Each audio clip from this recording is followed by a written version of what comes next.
처남댁, 쑥떡에 뭘 넣은 거야? 제발 지금 병원으로 와요. 온 세상이 잠든 시간, 휴대전화 벨소리에 심장이 덜컥 내려앉았습니다. 개업 첫날, 시어머니는 너만 꼭 먹으라며 쑥떡 한 상자를 제 손에 쥐어주고 갔습니다. 하지만 먹을 것이라면 사족을 못 쓰는 시누이가 그걸 통째로 가져가 버렸습니다. 그리고 아침이 되자 시댁 앞에는 경찰차가 줄지어 서 있었습니다. 안녕하세요. 사연 전송입니다. 오늘도 귀한 발걸음 감사합니다.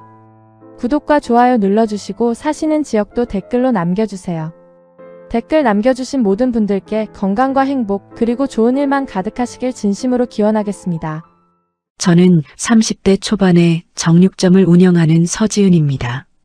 저는 20대 때부터 대형마트 정육 코너에서 일했습니다. 처음엔 그냥 아르바이트로 시작했는데 손질하는 재미가 있어서 정직원으로 전환하고 그대로 7년을 일했어요. 손님들 사이에서는 정육왕 언니라는 별명으로 불릴 정도였습니다. 삼겹살 한 근을 썰어도 결대로 곱게 썰어드리고 고기 부위를 물어보시면 어떤 요리에 어울리는지 세세하게 알려드렸거든요.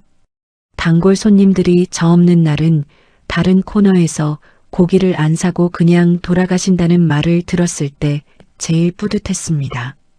친정은 그리 넉넉한 형편이 아니었습니다. 아버지는 젊어서부터 소규모 철물점을 운영하시다가 근처에 대형마트가 생기면서 손님이 뚝 끊겨 결국 가게를 접으셨어요. 그 후로는 아파트 관리사무소에서 시설 관리 일을 하시며 정년까지 근무하셨습니다. 어머니는 동네 반찬가게에서 오래 일하셨고요. 두 분 다 워낙 성실하고 꼼꼼한 성격이라 저는 어릴 때부터 그런 두 분을 보고 자라며 자연스레 돈 관리하는 습관을 배웠습니다. 명절이면 부모님이 서로 10원짜리 하나까지 맞춰가며 가계부를 정리하시던 모습이 아직도 눈에 선해요.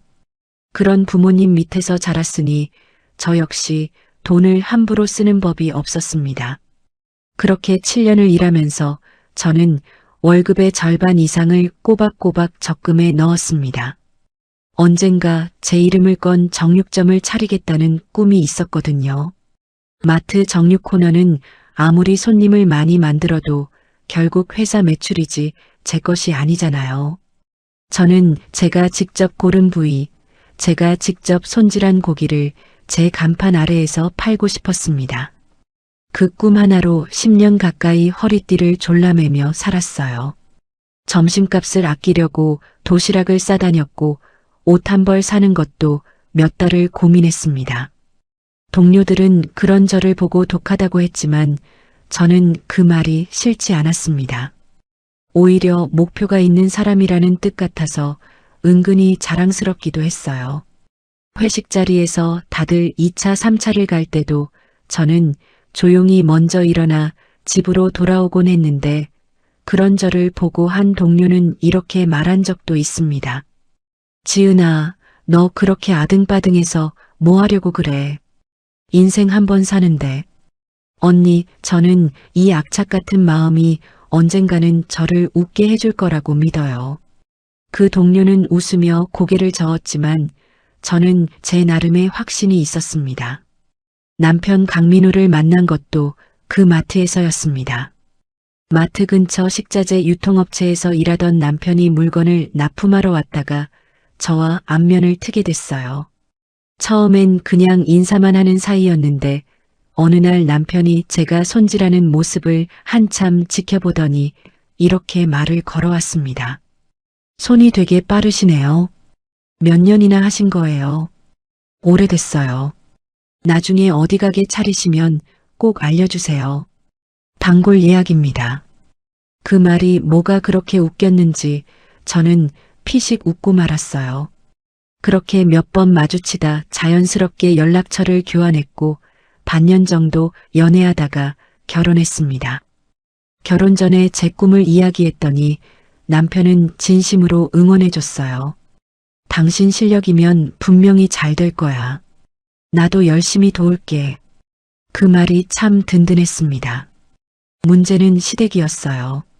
시아버지는 제가 결혼하기 전에 이미 돌아가셨고 시어머니 박말자 씨가 혼자서 아들과 딸을 키워내셨다고 했습니다. 그래서인지 시어머니는 유독 돈 문제에 예민하셨어요. 결혼하고 처음 인사드리러 갔을 때부터 저를 위아래로 훑어보시며 이런 말씀을 하셨습니다. 내가 버는 돈이 얼마나 되니? 우리 아들 굶기지 않을 자신은 있고. 저는 그때 그냥 걱정이 되어서 하시는 말씀이겠거니 하고 넘어갔습니다. 하지만 결혼 생활을 하면서 알게 됐어요. 시어머니에게 저는 늘 계산기로 두들겨지는 존재였다는 걸요. 명절에 용돈을 드릴 때마다 봉투 안을 확인하시고 다른 며느리들은 얼마 드리더라며 은근히 비교를 하셨습니다. 시어머니의 그 티 안 나는 시집살이는 결혼 초부터 조금씩 시작됐습니다. 결혼 1년 차 되던 해 겨울이었어요. 시어머니가 갑자기 전화를 하시더니 다급한 목소리로 이러셨습니다. 지은아, 큰일 났다. 우리 집 김장독 뚜껑이 열렸는지 김치가 다 얼었다는데 내가 빨리 좀 와서 봐줘야겠다. 저는 놀라서 마트에 반차를 내고 부랴부랴 시댁으로 달려갔습니다.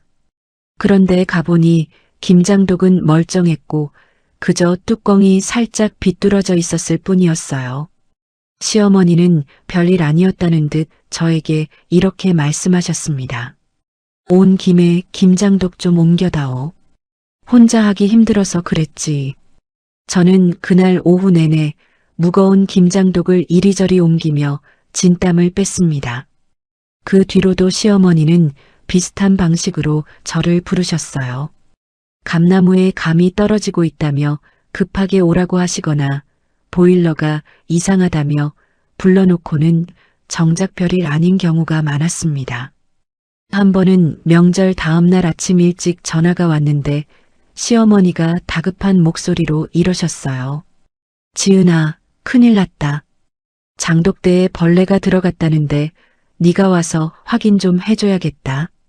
저는 또 부랴부랴 달려갔는데 가보니 벌레는커녕 먼지 하나 없었습니다.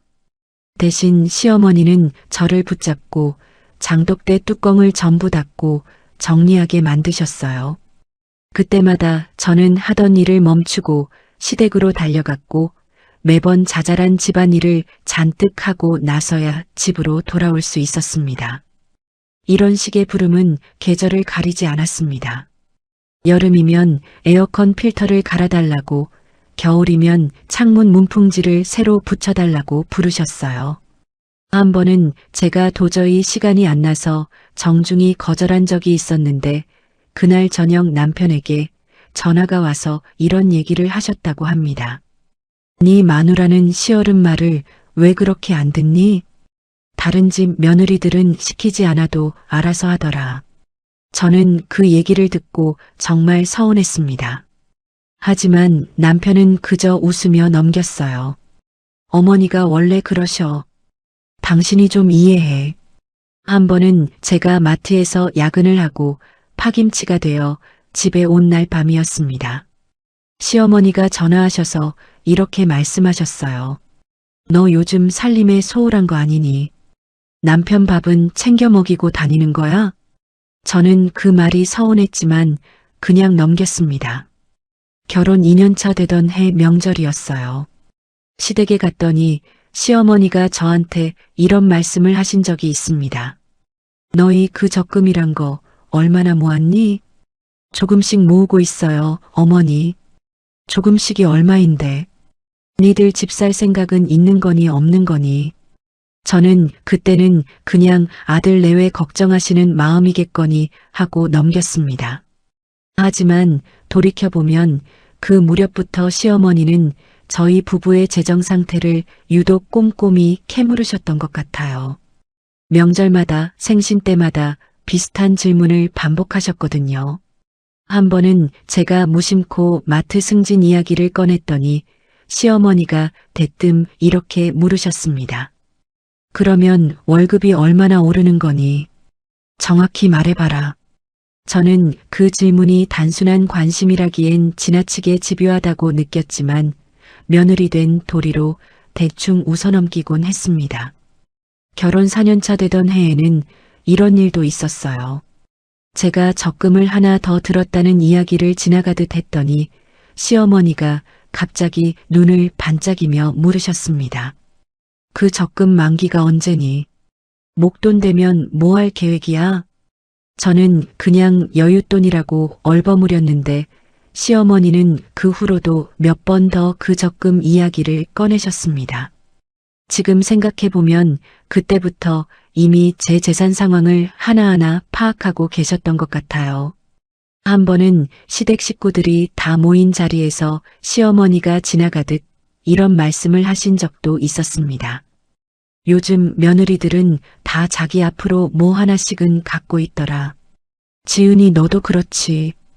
저는 그 말이 왠지 찜찜했지만 그냥 웃어넘겼습니다. 신우 남편이 옆에서 은근슬쩍 거들었던 기억도 납니다. 장모님, 요즘 시대에 부부가 재산 나눠 갖는 게 뭐 이상한 일도 아니잖아요. 그때는 그저 신우 남편이 제 편을 들어주는구나 정도로만 여겼습니다. 신우이 강수아는 저보다 3살 어렸는데 결혼해서 근처 도시로 나가 살고 있었습니다. 신우이는 어릴 때부터 성격이 시원시원하고 정이 많았지만 유독 물건이나 음식에 욕심을 내는 버릇이 있어서 시댁에서도 다들 웃으며 넘어가는 편이었어요. 명절상에 갈비찜이 나오면 큰 덩어리부터 자기 앞접시에 옮겨 놓았고 남은 음식은 굳이 싸달라고 해서 자기 집으로 가져갔습니다.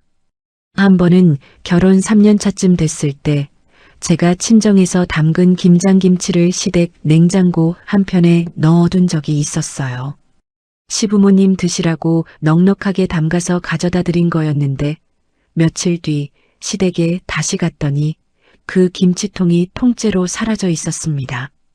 시어머니께 여쭤보니 대수롭지 않게 대답하셨어요. 아, 그거 수아가 가져갔어. 걔가 원래 그래. 너무 신경 쓰지 마라.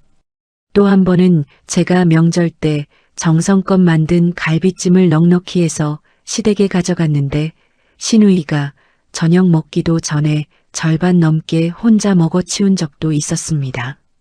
제가 조금 당황한 얼굴을 하자 신우이는 아무렇지 않게 웃으며 말했어요.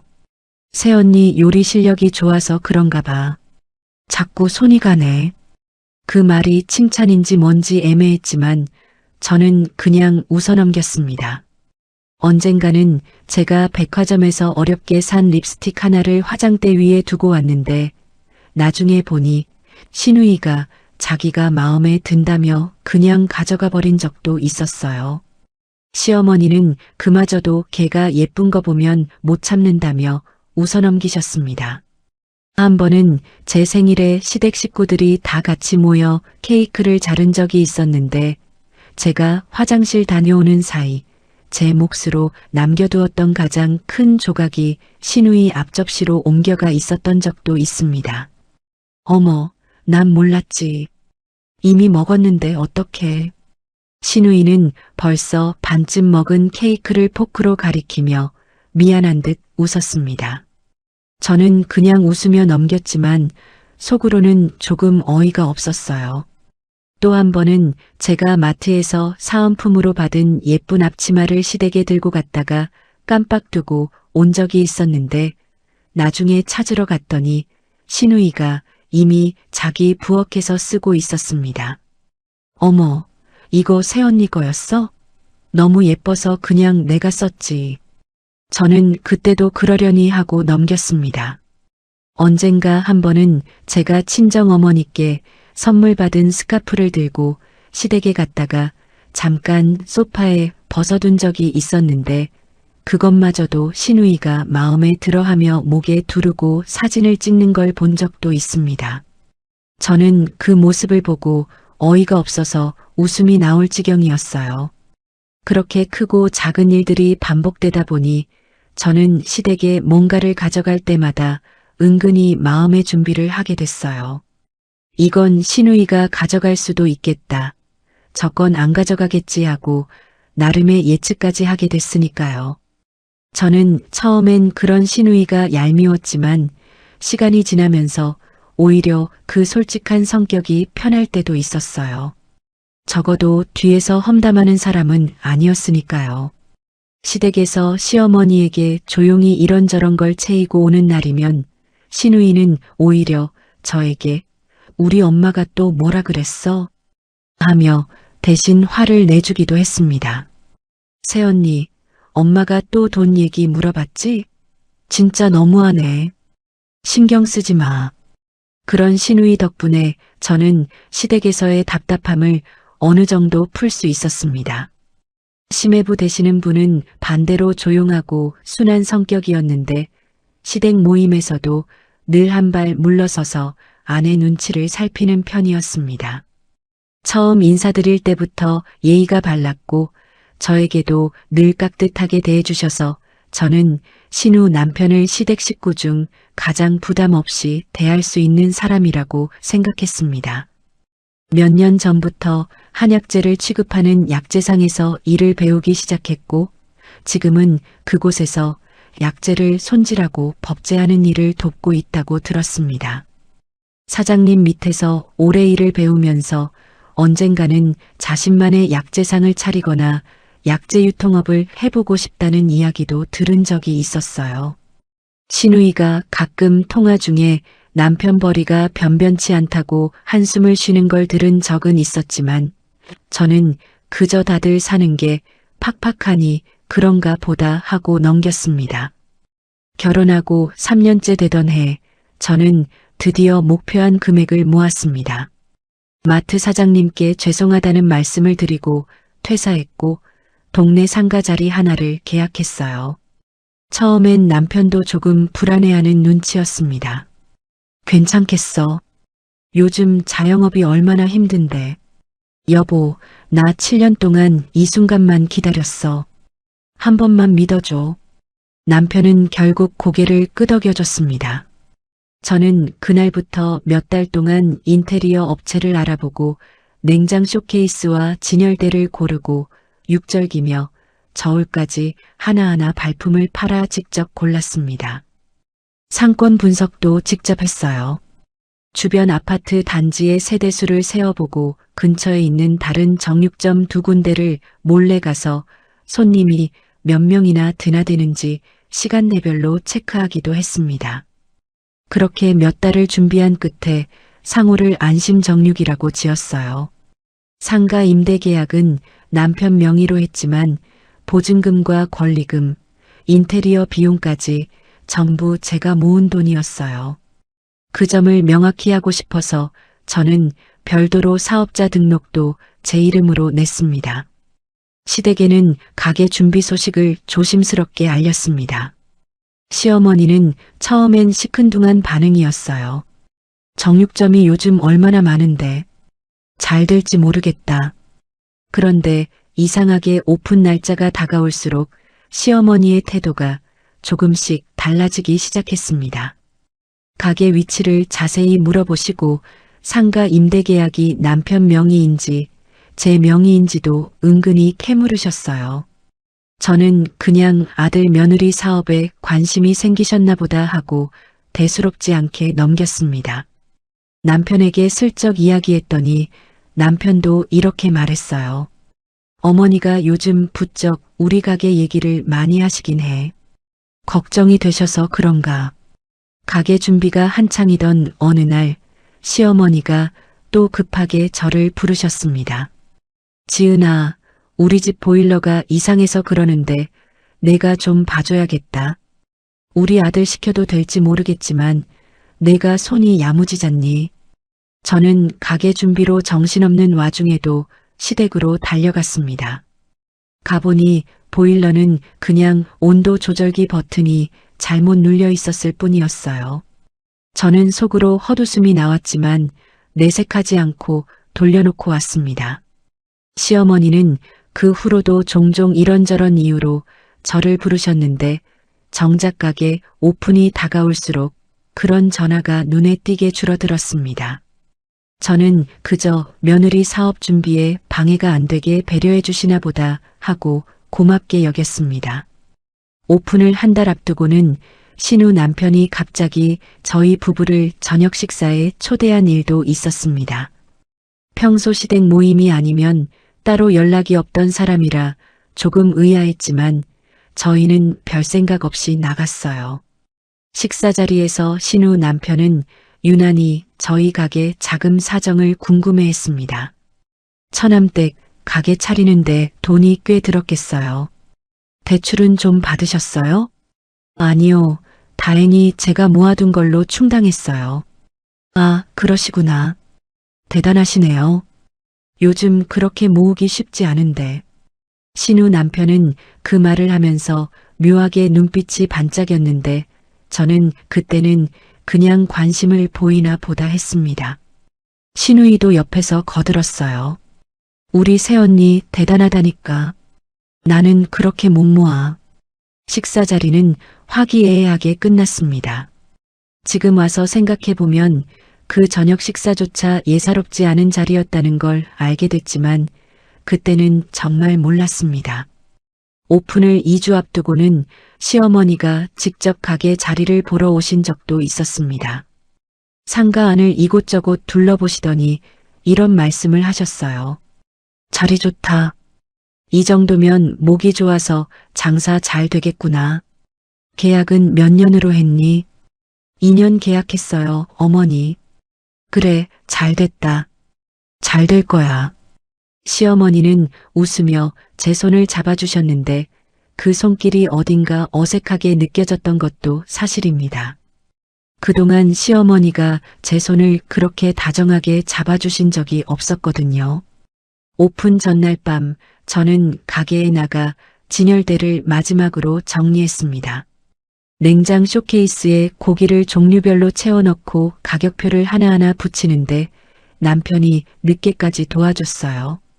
밤 10시가 넘어서야 겨우 정리를 마치고 집으로 돌아왔는데 몸은 피곤했지만 마음은 그 어느 때보다 벅찼습니다. 저는 잠들기 전까지 몇 번이나 내일 입을 앞치마를 다려놓고 명함을 다시 확인하고 오픈 현수막 문구를 되뇌었어요. 드디어 오픈 당일 아침이 밝았습니다. 저는 새벽 5시부터 일어나 가게로 나갔어요. 냉동 창고에 들여놓은 고기들을 정리하고 오픈 준비를 하고 있는데 아침 8시쯤 시어머니가 커다란 보자기를 들고 가게 문을 열고 들어오셨습니다. 보자기 안에는 상자가 2개 들어 있었어요. 하나는 크고 넉넉했고 다른 하나는 작고 아담했습니다. 어머니, 벌써 오셨어요. 오늘 같은 날 일찍 와야지. 이거 2개 받아라. 시어머니는 먼저 큰 상자를 열어 보였습니다. 백설기였어요. 이건 오늘 오는 손님들 나눠드려라. 개업식에 떡 돌리면 장사 잘 된다잖니. 그러고는 작은 상자를 따로 꺼내 제 손에 쥐어주셨습니다. 상자를 여니 쑥떡이었어요. 결혼 초 시댁 명절에 시어머니가 손수 만들어주신 적이 딱 한 번 있었던 그 쑥떡이었습니다. 상자 안쪽에는 쪽지가 붙어 있었습니다. 개업 축하한다. 이 쑥떡은 너만 먹어라. 다른 사람 절대 주지 말고. 손글씨로 꾹꾹 눌러 쓴 그 쪽지를 보는 순간 저는 잠깐 뭉클했습니다. 어머니, 감사해요. 정말 신경 많이 쓰셨네요. 당연하지. 우리 며느리 사업인데. 백설기는 손님들 나눠주고 이 쑥떡은 너 혼자 다 먹어. 시어머니는 가게 안을 한 바퀴 둘러보시더니 30분쯤 머무르시다 서둘러 나서셨어요. 저는 백설기는 계산대 앞 테이블에, 쑥떡이 든 작은 상자는 계산대 안쪽 선반에 눈에 잘 띄지 않게 밀어두었습니다. 9시 정각 가게 문을 열었습니다. 동네 주민들이 하나둘 들어오기 시작했고 오픈 기념 할인 소식을 들은 손님들로 가게 안이 금세 북적였어요. 저는 정신없이 고기를 손질하고 포장하며 손님을 맞이했습니다. 계산대 앞에서는 손님들이 오가며 백설기를 가져가셨어요.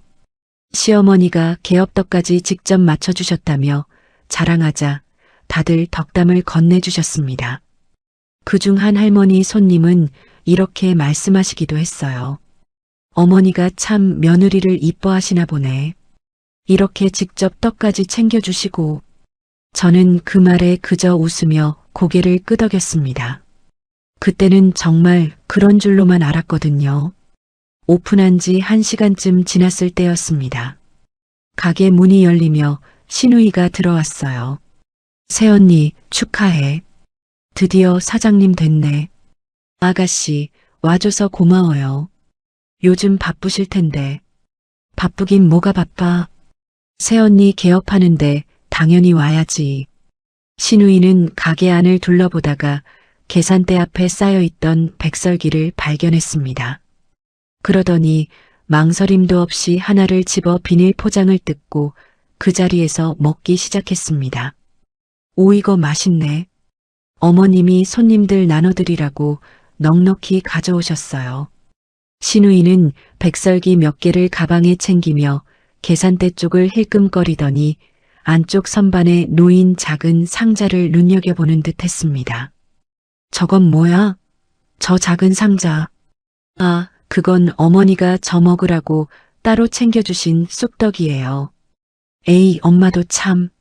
새언니만 챙겨주고 서운하게. 신우이는 장난스럽게 웃으며 그렇게 말했습니다. 그때는 정말 별다른 낌새 없이 그저 여느 때처럼 남의 것에 눈독을 들이는 그 특유의 표정이었을 뿐이었어요.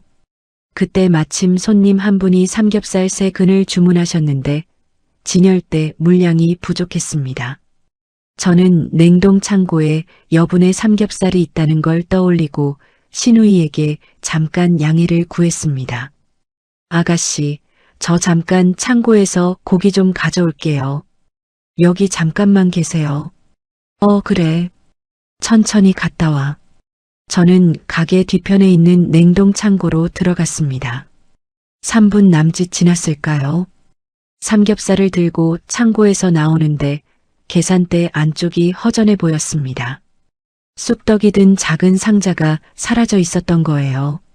그리고 신우이의 모습도 보이지 않았습니다. 저는 급하게 남편에게 물었습니다. 여보, 아가씨 어디 갔어? 여기 있던 작은 상자는. 남편이 계산대 아래를 살펴보더니 곤란한 표정으로 말했습니다. 나도 잘 모르겠어. 손님 계산하느라 정신없었거든. 수아가 급하게 나간다고 하긴 했는데. 급하게 나갔다고? 왜? 몰라. 그냥 갈 데 있다면서 인사도 제대로 못하고 나갔어. 저는 그 순간 조금 당황스러웠지만 크게 이상하게 여기지는 않았습니다. 워낙 평소에도 남의 것을 스스럼 없이 가져가는 사람이었으니까요. 전화를 걸어봤지만 신호만 갈 뿐 받지 않았어요. 저는 어쩔 수 없이 다시 가게 안으로 돌아와 오픈 손님들을 응대했습니다. 마음 한구석이 조금 불편했지만 그날은 워낙 바빠서 그 불편함을 오래 붙잡고 있을 여유가 없었습니다. 오후가 되자 손님이 더 몰려들었고 저는 저녁 9시가 되어서야 겨우 가게 문을 닫을 수 있었습니다. 집으로 돌아와 녹초가 된 몸을 씻고 침대에 눕는데 시어머니한테서 전화가 왔습니다. 오늘 장사는 잘 됐니? 쑥떡은 맛있게 먹었어? 저는 순간 뭐라고 대답해야 할지 망설였습니다. 사실대로 말하면 신우이가 곤란해질 것 같았고 또 어머니가 화를 내실 것 같았거든요. 그래서 얼버무렸습니다. 네, 어머니. 잘 먹었어요. 그래, 다 먹었어? 남긴 거 없이? 시어머니는 그 질문을 유독 몇 번이나 반복해서 물으셨습니다. 저는 조금 이상하다고 느끼면서도 그냥 넘겼어요. 네, 다 먹었어요. 전화를 끊고 나서도 이상하게 마음이 편하지 않았습니다. 저만 먹으라던 그 신신당부, 남주지 말라던 그 쪽지 문구가 자꾸 머릿속에 맴돌았어요. 하지만 피곤이 몰려와 저는 이내 잠들어 버렸습니다. 다음 날 새벽 4시쯤이었습니다. 휴대폰이 요란하게 울리는 소리에 저는 화들짝 놀라며 잠에서 깼습니다. 액정에 뜬 이름을 보니 신우 남편이었습니다. 평소 같으면 서로 안부 전화 한 통 없던 사이인데 이 새벽에 신우 남편에게서 전화가 왔다는 사실 자체가 불길하게 느껴졌습니다. 여보세요. 저 처남댁. 저예요. 수아 남편이요. 신우 남편의 목소리는 울음이 섞여 제대로 알아듣기 힘들 정도였습니다. 무슨 일이세요? 이 시간에. 수아가 갑자기 쓰러졌어요.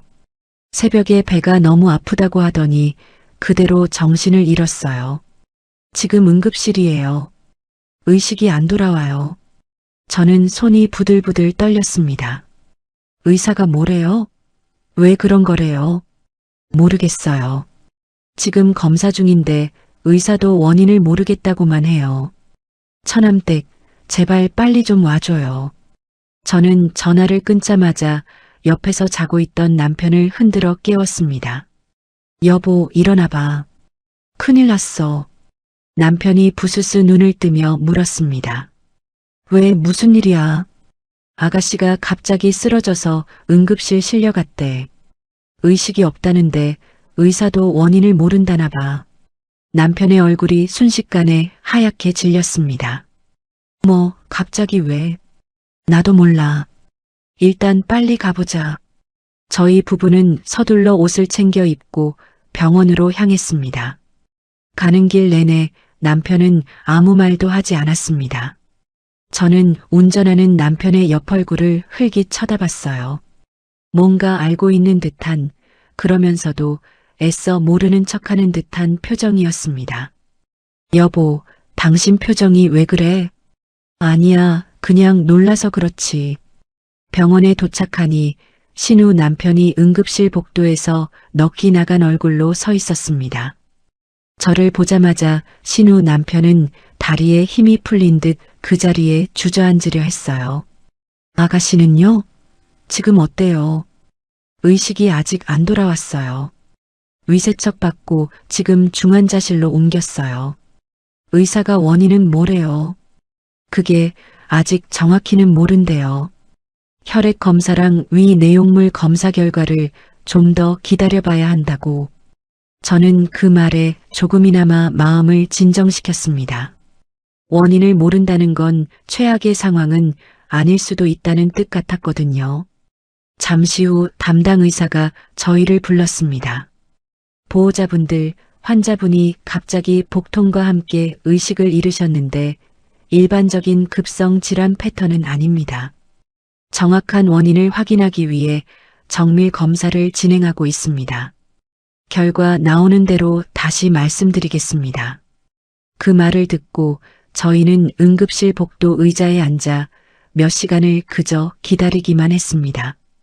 신우 남편은 계속 두 손으로 얼굴을 감싼 채 아무 말도 하지 못했고 남편도 제 옆에서 눈을 감고 있었습니다. 저는 그 침묵이 이상하게 무겁게 느껴졌습니다. 아침 8시쯤 됐을 때 의사가 다시 저희를 불렀습니다. 혈액 검사 결과 특이 소견이 나왔습니다. 일반적인 식중독균이나 알레르기 반응은 아니고 어떤 화학적 성분에 의한 중독으로 보입니다. 정확한 성분명은 국립과학수사연구원 정밀 감정이 필요해서 시간이 좀 걸릴 것 같습니다. 화학적 성분이라니요? 그게 무슨 말씀이세요?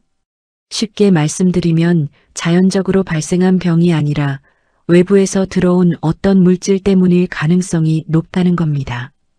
최근에 드신 음식들을 최대한 자세히 알려주시면 도움이 될 것 같습니다. 그 말을 듣는 순간 저는 머릿속이 복잡해졌습니다. 어제 저녁에 뭘 먹었는지 기억을 더듬다가 문득 신우이가 개업식 날 가져갔던 그 쑥떡이 떠올랐습니다.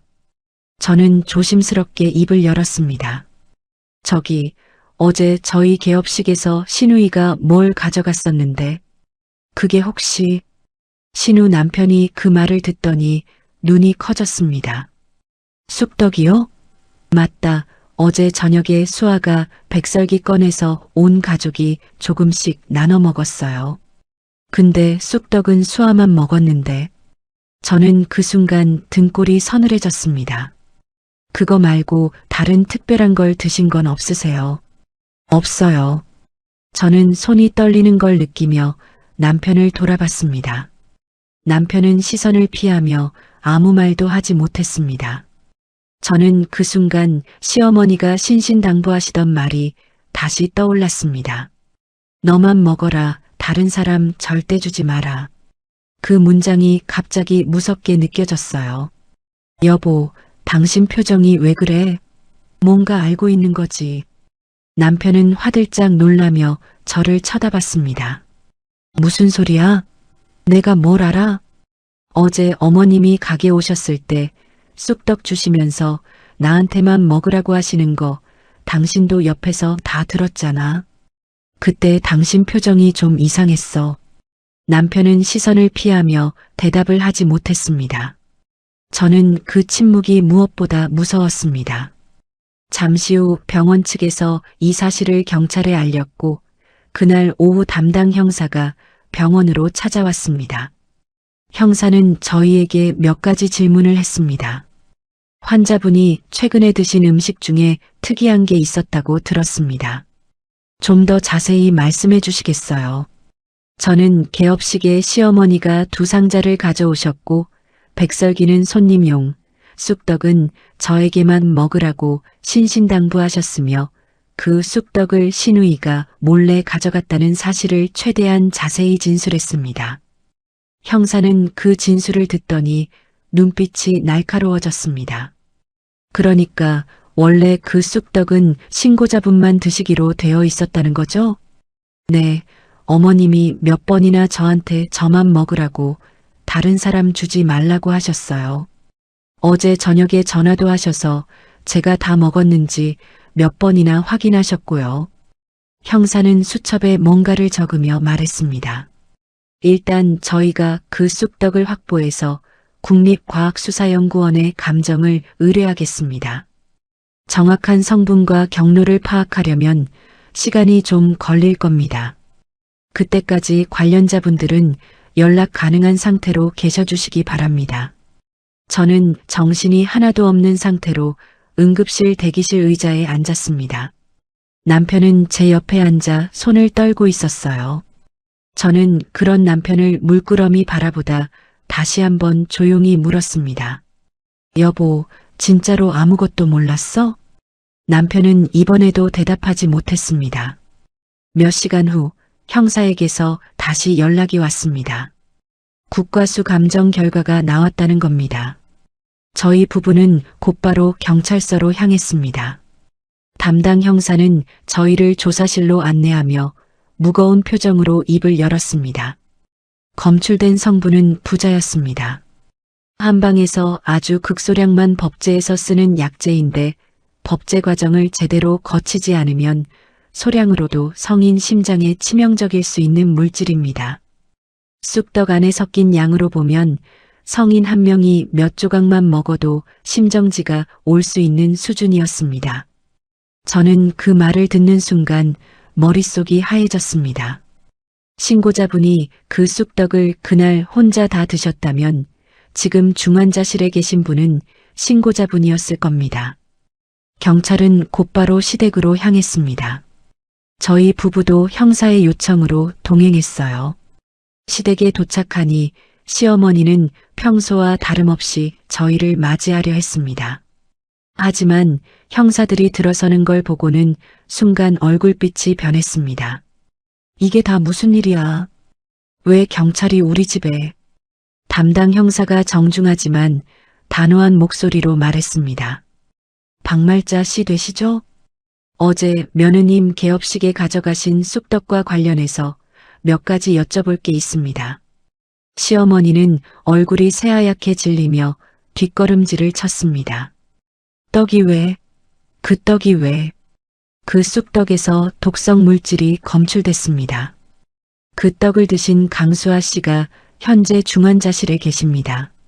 시어머니는 그 자리에 털썩 주저앉으셨습니다. 형사들은 곧바로 집안을 수색하기 시작했습니다. 저는 거실 한쪽에 우두커니 서서 그 광경을 지켜봤어요. 잠시 후 형사 한 명이 안방 화장대 서랍에서 낡은 가계부 한 권을 찾아냈습니다.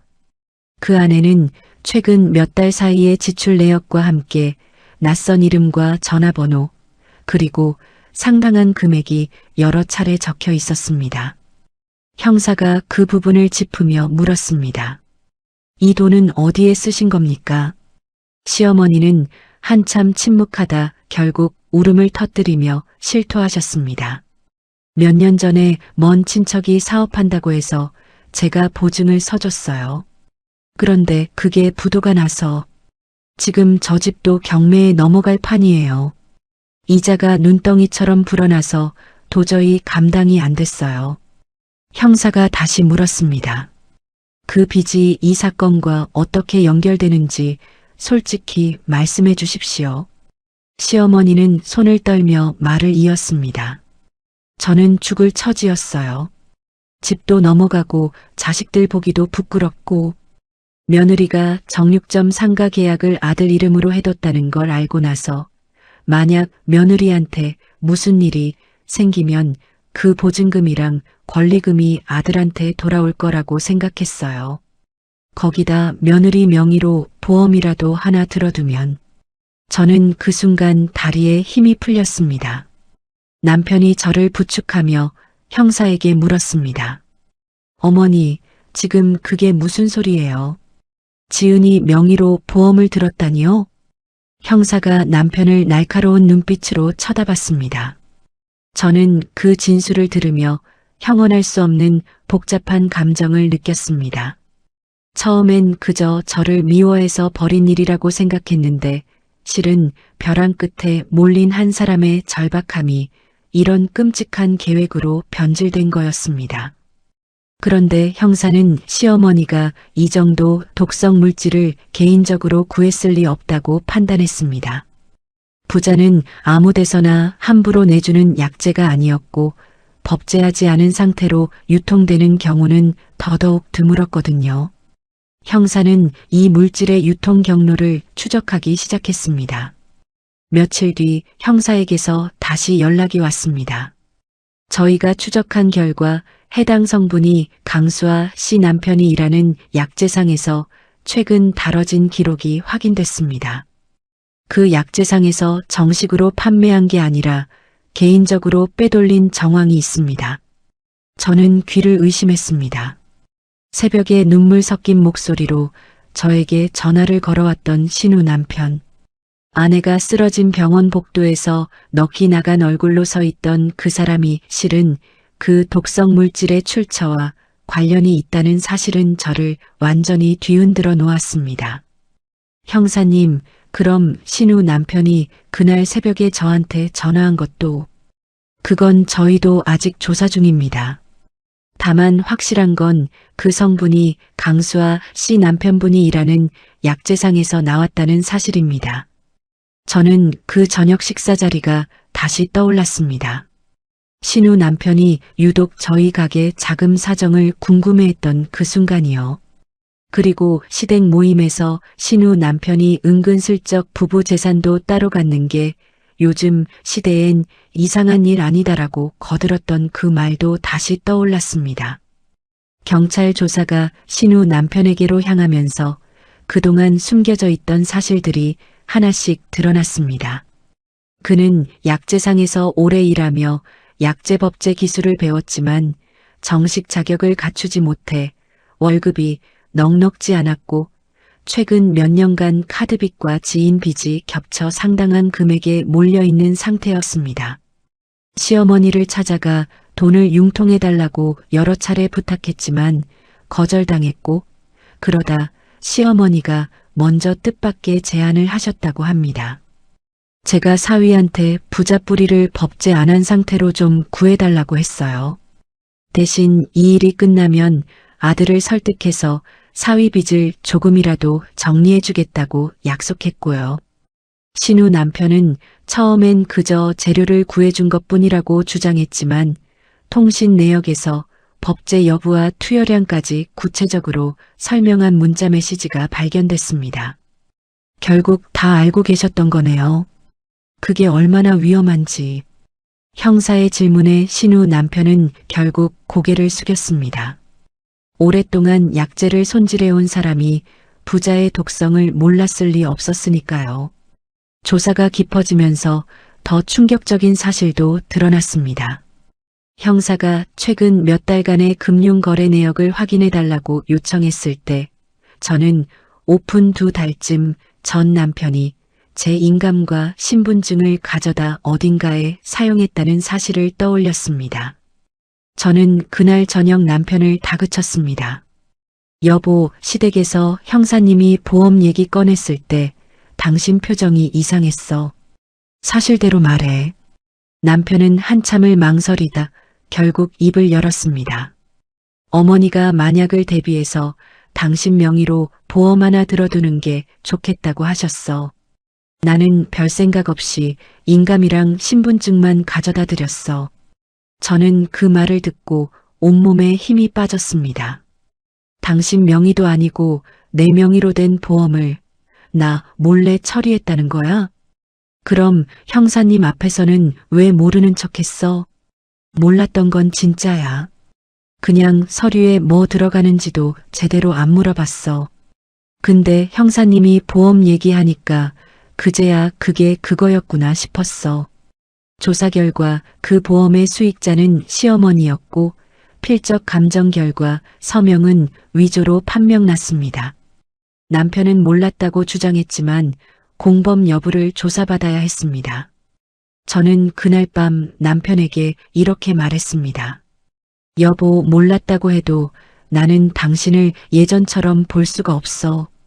어머니가 나한테 해코지할 계획을 세우는 동안 당신은 대체 뭘 하고 있었어? 남편은 아무 말도 하지 못했습니다. 한편 신우이는 사흘 만에 중환자실에서 일반 병실로 옮겨졌고 점차 회복되고 있었습니다. 형사가 신우이에게도 몇 가지 확인을 했는데 정작 신우이는 그 쑥떡을 왜 가져갔냐는 질문에 이렇게 대답했다고 합니다. 그냥 갖고 싶었어요. 새언니만 먹으라고 특별히 챙겨준 것 같아서 저도 하나 얻어먹고 싶었던 거지 다른 뜻은 없었어요. 형사는 그 진술을 듣고 저에게 이렇게 말해주었습니다. 강수아 씨는 사건에 대해 전혀 몰랐던 것으로 보입니다. 평소 습관대로 욕심을 내서 가져간 게 결과적으로 신고자분을 살린 셈이 됐네요. 저는 그 말을 듣고 한참을 아무 말도 하지 못했습니다. 그 흔하디흔한 식탐 하나가, 그 얄미웠던 버릇 하나가 저를 살렸다는 사실이 너무 아이러니해서 헛웃음이 나올 지경이었습니다. 병문안을 갔던 날 아직 병색이 가시지 않은 얼굴로 신우이가 저에게 이런 말을 했던 게 기억납니다. 새언니, 나 진짜 그날 그거 왜 가져갔는지 나도 모르겠어. 그냥 손이 갔어. 근데 이게 이렇게 될 줄은 꿈에도 몰랐지. 저는 그 말을 들으며 마음이 복잡해졌습니다. 원망도 아니고 고마움도 아닌 뭐라 설명하기 힘든 감정이었어요. 수사가 마무리 단계에 접어들면서 시어머니에 대한 마지막 조사가 진행됐습니다. 형사가 시어머니에게 왜 처음부터 며느리인 저에게 직접 위해를 가하려 했는지 캐물었을 때 시어머니는 오랫동안 침묵하다가 이렇게 진술했습니다. 제가 죽을 처지였어요. 남한테 손 벌릴 데도 없고 자식들 보기도 부끄럽고 며느리 저것만 없으면 뭐라도 방법이 생길 것 같았습니다. 저는 그날 이후로 친정아버지께 이 사실을 알렸습니다. 아버지는 제 이야기를 다 들으시고는 침통한 얼굴로 말씀하셨습니다. 지은아, 이건 절대 그냥 넘어갈 일이 아니다. 우리가 가진 돈 없어도 이런 일에는 아까워하지 말고 제일 실력 있는 변호사부터 찾아야 한다. 아버지는 평생 성실하게 일하며 모아온 얼마 안 되는 퇴직금을 선뜻 내놓으셨습니다. 이걸로 변호사 선임해라. 우리 딸 지키는 일인데 아까울 게 뭐가 있니? 저는 그 돈을 받아들고 한참을 울었습니다. 아버지는 지인을 통해 형사 사건을 잘 다루는 변호사 사무실을 소개받으셨고 저는 그렇게 변호사 김주영 씨를 선임하게 됐습니다. 첫 상담 자리에서 저는 그동안의 일들을 하나씩 풀어놓았고 김 변호사는 제 이야기를 들으며 심각한 표정으로 메모를 했습니다. 지은 씨, 이건 단순 살인미수가 아닙니다. 계획적인 보험 사기와 결합된 범행으로 봐야 해요. 계획성을 입증하면 형량이 완전히 달라집니다. 변호사님은 이어서 하나씩 짚어주었습니다. 첫째, 보험건은 보험 사기로 추가 고발합니다. 둘째, 시어머니가 재산을 노렸다는 계획성 입증 자료를 다 모아야 합니다. 셋째, 강수아 씨 남편은 독성 물질 출처가 확실하니 살인미수 공범으로 갑니다. 넷째, 이혼은 협의로 안 하고 재판으로 갑니다. 위자료 청구하고 재산 분할도 정확히 따져야죠. 다섯째, 상가 계약도 정리해야 합니다. 남편 명의로 되어 있으니 재산 분할 과정에서 확실히 지은 씨 몫으로 돌려놔야 해요. 저는 변호사님의 말을 노트에 하나씩 받아 적었습니다. 곧바로 검찰에 관련 자료가 넘어갔고 저는 경찰서에 재차 출석해서 상세한 진술을 이어갔습니다. 그런데 사건이 언론에 짧게 보도되고 며칠 지나지 않아 뜻밖의 손님들이 정육점을 찾아왔습니다. 시어머니 쪽 먼 친척들이었어요. 처음 보는 얼굴 두어 명이 가게 안으로 들어서더니 다짜고짜 저를 붙잡고 사정하기 시작했습니다. 아이고, 너가 말자 언니 며느리지? 우리가 사촌 되는 사람들인데. 저는 그 사람들을 처음 보는지라 당황했습니다. 누구신지. 우리 언니가 죽을 죄를 지었지만 그래도 자식들 생각해서 한 번만 선처를 해주면 안 되겠니? 우리가 성의는 표시할게. 그러면서 그중 한 명이 봉투 하나를 계산대 위에 슬쩍 올려놓았습니다. 저는 그 봉투를 보는 순간 손이 떨렸습니다. 이게 뭔가요? 작지만 성의야. 이거 받고 고소 좀 취하해주면 어떻겠니? 우리 언니 나이도 있고 감옥에서 무슨 일이라도 생기면. 저는 그 봉투를 그대로 들어 다시 그들 손에 쥐어줬습니다. 저를 죽이려고 몇 달 동안 치밀하게 준비한 사람이에요. 그런데 이 봉투 하나로 다 없던 일이 되나요? 그래도 한 가족이었잖니. 한 가족이었으니까 더 이렇게 못 넘어갑니다. 죄송하지만 그만 돌아가 주세요. 저는 단호하게 거절했고 그분들은 몇 번 더 사정하다가 결국 빈손으로 돌아갔습니다. 이 일을 변호사님께 말씀드렸더니 이렇게 말씀해 주셨어요. 그런 식으로 사람 붙여서 흔드는 거 앞으로도 몇 번 더 있을 겁니다. 절대 흔들리지 마세요. 돈 받고 합의해 주는 순간 그동안 쌓아온 증거고 뭐고 다 무너집니다. 과연 변호사님 말씀대로였습니다. 그로부터 얼마 지나지 않아 이번엔 남편이 직접 저를 찾아와 무릎을 꿇었습니다. 가게 문을 닫은 늦은 저녁이었어요. 지은아, 제발 한 번만. 어머니, 이제 연세도 있으신데 감옥 가시면 정말 못 견디실 거야. 우리가 부부로 살아온 세월을 봐서라도 부부로 살아온 세월을 말하고 싶으면 그동안 당신이 나한테 뭘 했는지부터 돌아봐. 내가 진짜 몰랐다니까. 어머니가 시키는 대로 서류만 갖다 드린 거지.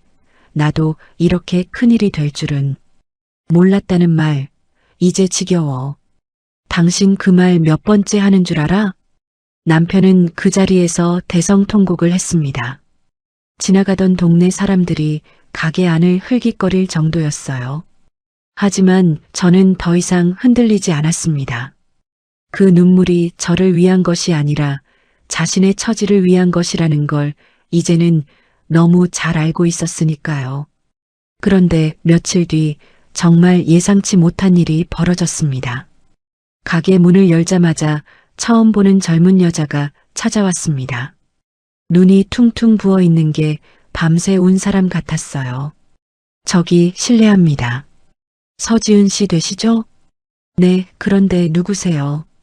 여자는 가게 안을 한번 둘러보더니 결국 참지 못하고 눈물을 쏟아냈습니다. 저 강민호 씨 만나던 사람이에요. 최유진이라고 해요.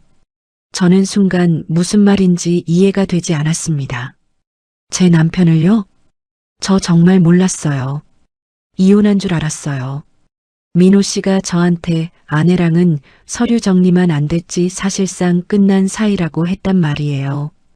결혼까지 생각하고 있었는데 저는 그 자리에 그대로 굳어버렸습니다. 언제부터 만나신 거예요? 반년쯤 됐어요.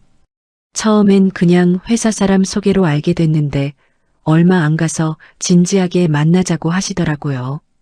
저희 부모님한테도 인사시켜준다고 했었어요. 여자는 손수건으로 눈물을 닦으며 말을 이었습니다.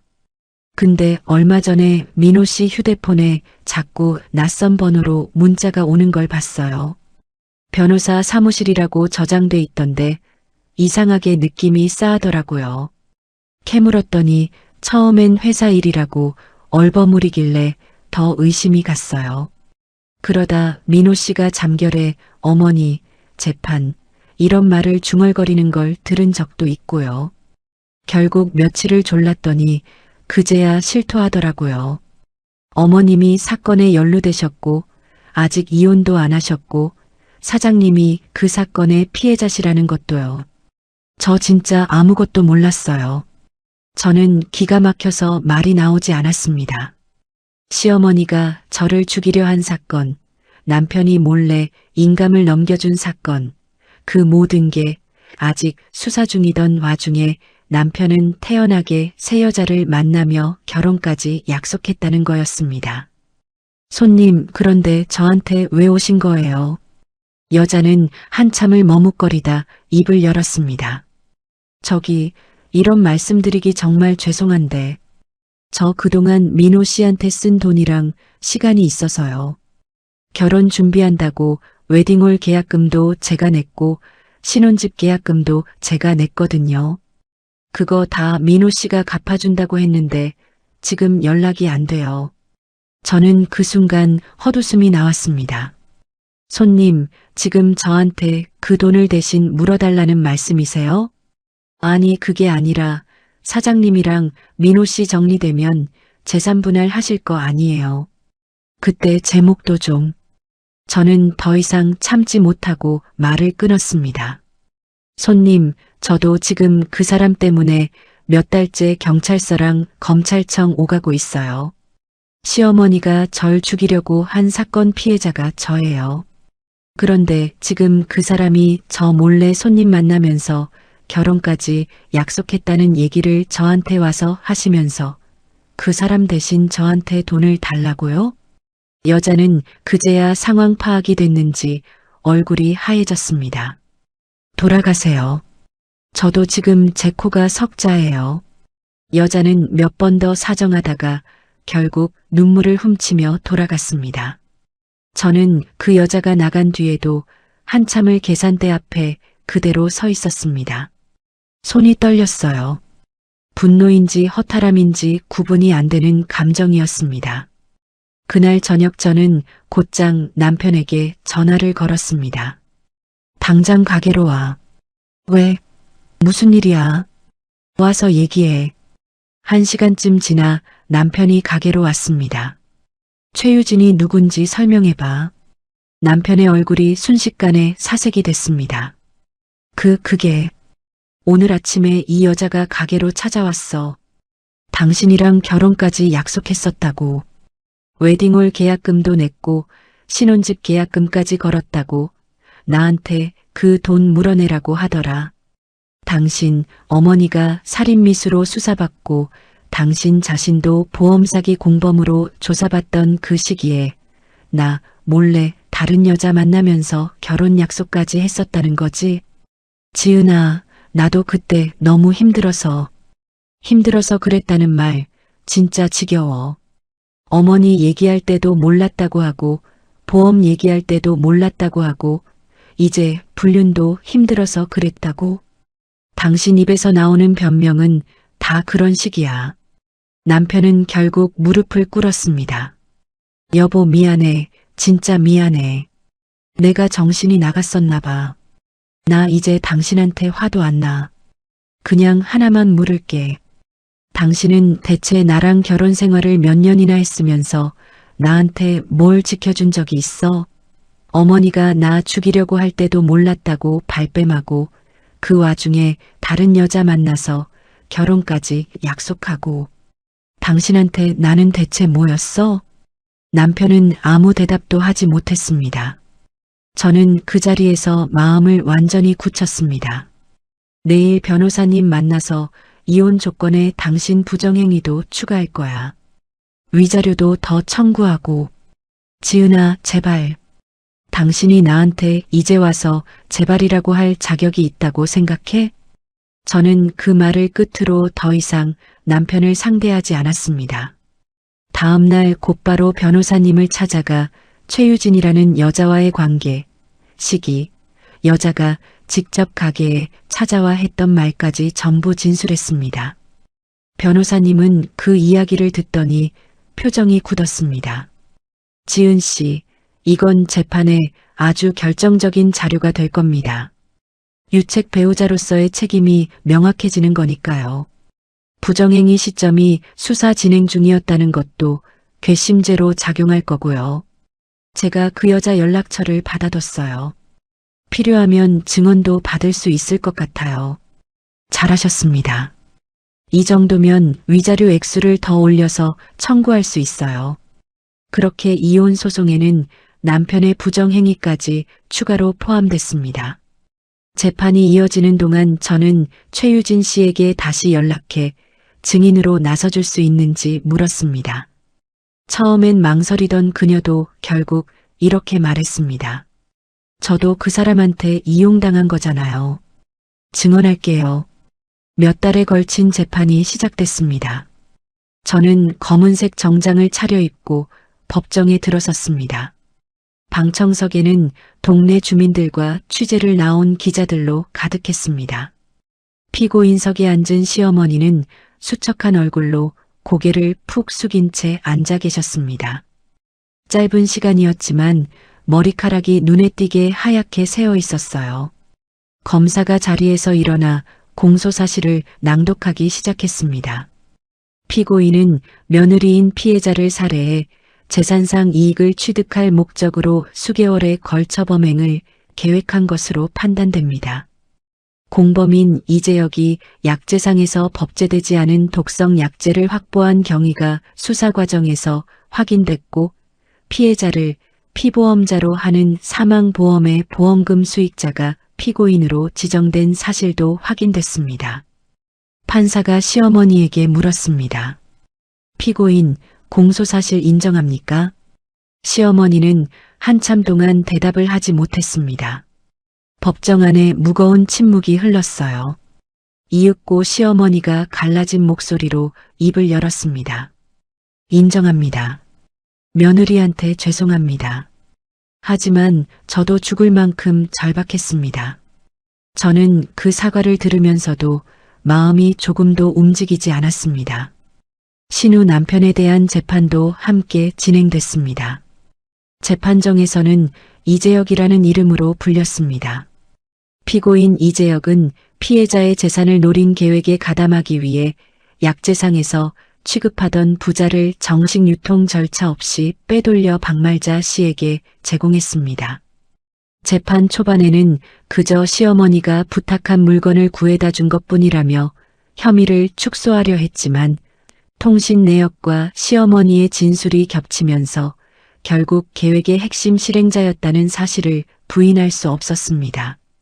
방청석 한쪽에 앉아있던 신우이가 그 모습을 보며 눈물을 훔치는 게 보였습니다. 두 번째 공판에서는 보험 관련 혐의가 본격적으로 다뤄졌습니다. 보험사 조사팀장이 증인석에 섰습니다. 단기간에 사망보험을 가입시킨 점, 수익자를 시어머니로 단독 지정한 점은 매우 이례적입니다. 필적 감정 결과 위조로 판정됐습니다. 명백한 보험 사기입니다. 세 번째 공판에서 검사는 그동안 확보된 모든 증거를 한꺼번에 제출했습니다. 피고인의 범행은 단순한 충동에 의한 것이 아니라 며느리의 재산과 상가 보증금을 동시에 노린 계획살인 미수입니다. 네 번째 공판에서는 신우 남편의 채무 관계를 입증하는 자료가 제출됐습니다. 검사가 신우 남편의 카드 내역과 대출 기록을 하나씩 짚으며 설명했습니다. 피고인은 총 채무액이 상당한 금액에 이르렀고 매달 이자를 감당하지 못해 사채업자로부터 독촉을 받던 상황이었습니다. 이런 절박함이 박말자 씨의 제안을 받아들이게 된 결정적인 동기로 보입니다. 판사가 신우 남편에게 물었습니다. 피고인, 이 모든 걸 알면서도 가담했습니까? 신우 남편은 고개를 숙인 채 짧게 대답했습니다. 네, 알고 있었습니다. 죄송합니다. 같은 시기 시댁 동네에는 소문이 파다하게 퍼졌습니다. 시어머니 사건이 지역신문에 짧게 소개됐고 동네 사람들이 수군거린다는 이야기가 친정 엄마를 통해 전해졌습니다. 저는 그 소식에도 크게 동요하지 않았습니다. 한편 남편에 대한 조사도 함께 진행되었습니다. 남편은 처음에는 아무것도 몰랐다고 주장했지만 검찰 조사 과정에서 결국 인정할 수밖에 없었습니다. 어머니의 부탁으로 제 인감과 신분증을 몰래 가져다 드렸고 서명이 위조되는 것을 알면서도 눈 감았다는 사실이 드러났기 때문입니다. 여기에 이혼 소송이 진행 중이던 도중 최유진 씨의 증언이 결정적으로 작용했습니다. 이혼 소송 변론 기일에 최유진 씨가 증인으로 출석했습니다. 강민호 씨는 저에게 아내와는 사실상 끝난 사이라고 했습니다. 이혼 절차만 남았다고 했고 저와 결혼을 전제로 만났습니다. 신혼집 계약금도 제가 부담했고요. 판사가 남편에게 물었습니다. 피고, 증인의 진술이 사실입니까? 남편은 고개를 떨군 채 대답하지 못했습니다. 이혼 절차는 그리 오래 걸리지 않았습니다. 저는 위자료와 함께 정육점의 온전한 단독 소유권을 인정받았습니다. 부정행위가 인정되면서 위자료 액수도 애초 예상보다 훨씬 높게 책정됐습니다. 신우이는 퇴원 후 저를 찾아와 손을 꼭 잡으며 말했습니다. 새언니 미안해요. 우리 가족 때문에 할 말이 없네요. 오히려 아가씨 덕분에 제가 살았다고 생각해요. 아가씨도 놀랐죠? 고생 많았어요. 신우이는 그 말을 듣고 한참을 울었습니다. 신우 남편의 혐의가 밝혀지면서 그와도 이혼했습니다. 시댁과 완전히 연을 끊고 아이를 데리고 지방으로 내려갔습니다. 시어머니와 신우 남편의 최종 선고가 내려지던 날 시어머니는 살인미수와 보험사기 미수 혐의로 실형을 선고받았습니다. 법정 밖으로 끌려나가며 저를 한번 돌아보셨는데 그 눈빛에는 사과도 후회도 담겨 있지 않았습니다. 끝까지 놓지 못한 미련만이 남아 있었어요. 신우 남편도 실형을 선고받았습니다. 법정을 나서기 직전 저를 향해 말했습니다. 처남댁 정말 죄송합니다. 제가 궁지에 몰려서 어리석은 짓을 했습니다. 저는 아무런 대꾸도 하지 않았습니다. 궁지에 몰렸다는 이유로 사람을 죽이려 한 행위가 정당화될 수는 없으니까요. 재판이 모두 끝난 뒤 저는 변호사님과 함께 하나씩 정리했습니다. 시어머니는 실형이 확정됐고 신우 남편도 함께 복역하게 됐으며 신우이와는 가끔 안부 전화를 주고받는 사이가 됐습니다. 이혼이 확정되고 반년쯤 지났을 무렵 저는 정육점 옆 상가를 하나 더 인수해 규모를 확장했습니다. 입구에 작은 문구를 새겨 넣었어요. 저희 가게의 모든 재료는 투명하게 공개합니다. 가게는 나날이 번창했습니다. 소문을 듣고 먼 동네에서까지 손님들이 찾아왔고 저는 예전 마트에서 함께 일했던 동료를 직원으로 채용해 둘이서 가게를 꾸려가고 있습니다. 아버지는 요즘도 가끔 가게에 들르셔서 이런 말씀을 하십니다. 그때 그 돈 아깝지 않았다. 우리 딸 지킨 돈인데 돈은 이럴 때 쓰라고 있는 거야. 저는 그 말씀을 들을 때마다 마음이 뭉클해집니다. 시어머니가 그토록 계산기를 두들기며 저를 대했던 것과는 정반대의 마음이었으니까요. 재판이 모두 끝난 지 1년쯤 지난 봄날이었습니다. 가게로 편지 한 통이 도착했어요. 발신인은 교도소였습니다. 시어머니의 필체였습니다. 며느리에게 다른 부탁은 없다. 가게가 잘 된다는 소식은 들었다. 건강하게 살아라. 나도 이제 늙어서 더는 바랄 게 없다. 사과의 말은 단 한 줄도 없었습니다. 저는 편지를 몇 번 다시 읽어보다가 조용히 접어 서랍 속에 넣었습니다. 더 이상 그 문장에 마음이 흔들리지 않는다는 사실이 오히려 위안이 됐습니다. 그해 여름 가게 앞으로 뜻밖의 손님이 찾아왔습니다. 개업을 준비한다는 젊은 부부였는데 상담을 하다 보니 신부 쪽 시어머니가 벌써부터 이런저런 걸 챙겨주겠다며 유독 적극적으로 나서고 있다는 이야기를 지나가듯 하셨어요. 저는 그 말을 듣는 순간 잠깐 말을 잃었습니다. 혹시 뭘 챙겨주신다고 하시던가요? 아, 개업식 날 떡이랑 뭘 따로 챙겨오시겠대요. 특별히 가게 잘 되라고요. 저는 그 순간 온몸에 소름이 돋았지만 애써 침착하게 대답했습니다. 손님, 혹시 그런 이야기 들으시면 일단 조심하세요. 저도 비슷한 일을 겪었거든요. 여자는 놀란 얼굴로 저를 바라봤습니다. 저는 짧게 제 이야기를 들려줬고 명함 대신 제 가게 전화번호를 적어드렸습니다. 이상하다 싶으면 언제든 연락하라고요. 가게를 확장한 지 2해가 되던 날에는 작은 기념일을 챙겼습니다. 친정 부모님이 오셔서 축하해 주셨고 예전 마트 동료들도 몇 명 찾아와 줬어요. 시누이도 그날 조용히 화분 하나를 들고 다녀갔습니다. 시누이가 돌아간 뒤 저는 화분을 계산대 옆에 올려두고 한참을 바라봤습니다.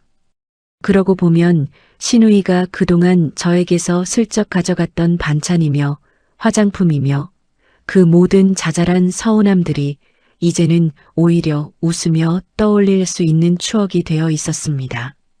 가게가 자리를 완전히 잡은 뒤로 저는 마트에서 함께 일하던 후배들에게 종종 창업 상담을 해주기도 합니다.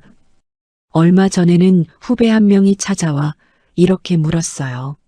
언니, 창업할 때 제일 조심해야 할 게 뭐예요? 저는 잠깐 망설이다 이렇게 대답했습니다. 돈보다 사람을 더 조심해야 해.